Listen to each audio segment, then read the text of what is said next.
Hello friend, मैं आपका दोस्त शैलन सिंह।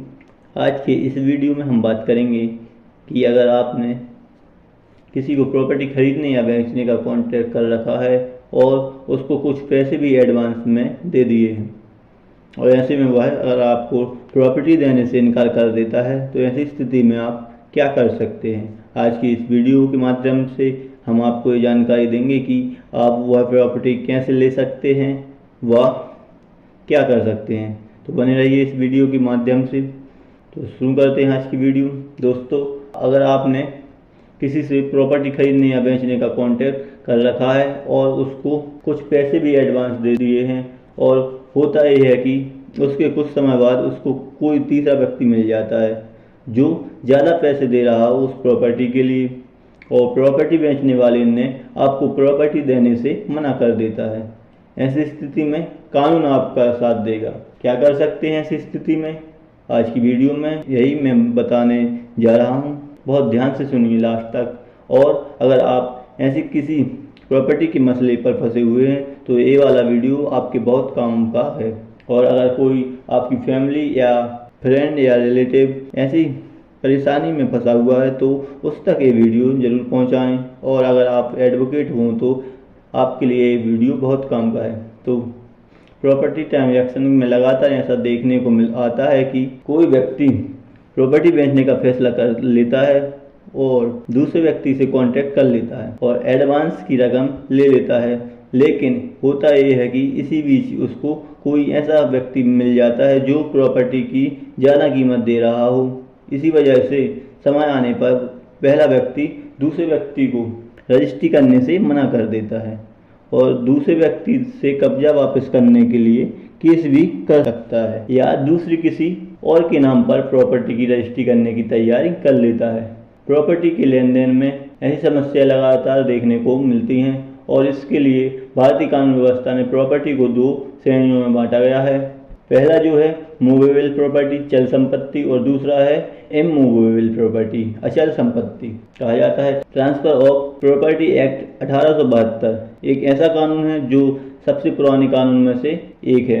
आपको बता दूं, 1872 में आया ये ट्रांसफर ऑफ प्रॉपर्टी एक्ट भारतीय कानून व्यवस्था में सबसे पुराने कानूनों में से एक माना जाता है, जो कॉन्ट्रैक्ट कानून का एक विस्तार है और साथ ही उत्तराधिकारी कानून के समांतर चलता है।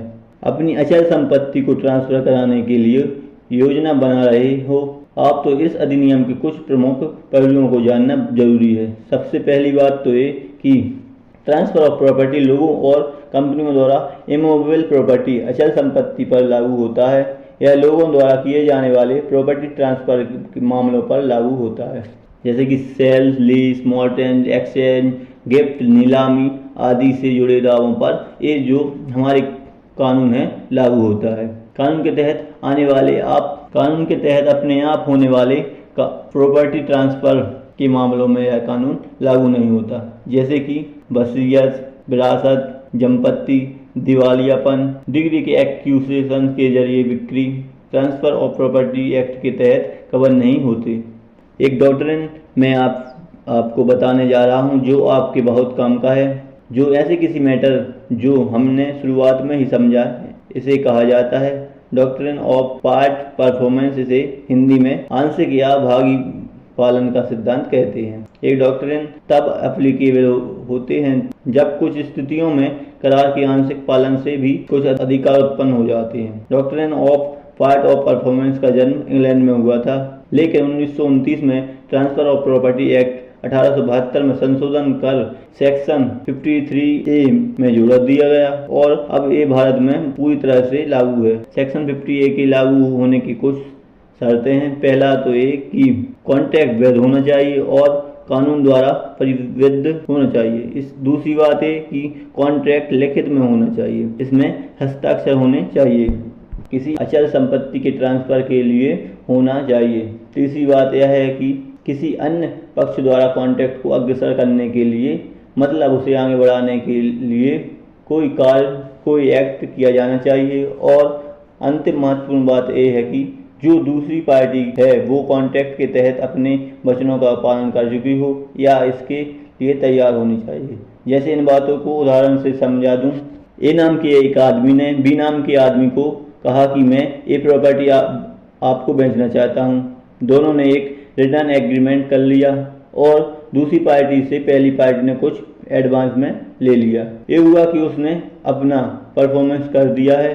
अब ए पार्टी को दूसरी पार्टी को प्रॉपर्टी देनी होगी, समय पर रजिस्ट्री करवाना होगा और उससे पैसे लेने होंगे। तो डॉक्ट्रिन घर पर उस व्यक्ति के लिए है जिसके पक्ष में भविष्य में प्रॉपर्टी ट्रांसफर की जानी है और उसकी प्रॉपर्टी खरीदने के लिए कुछ एडवांस दे दिया है।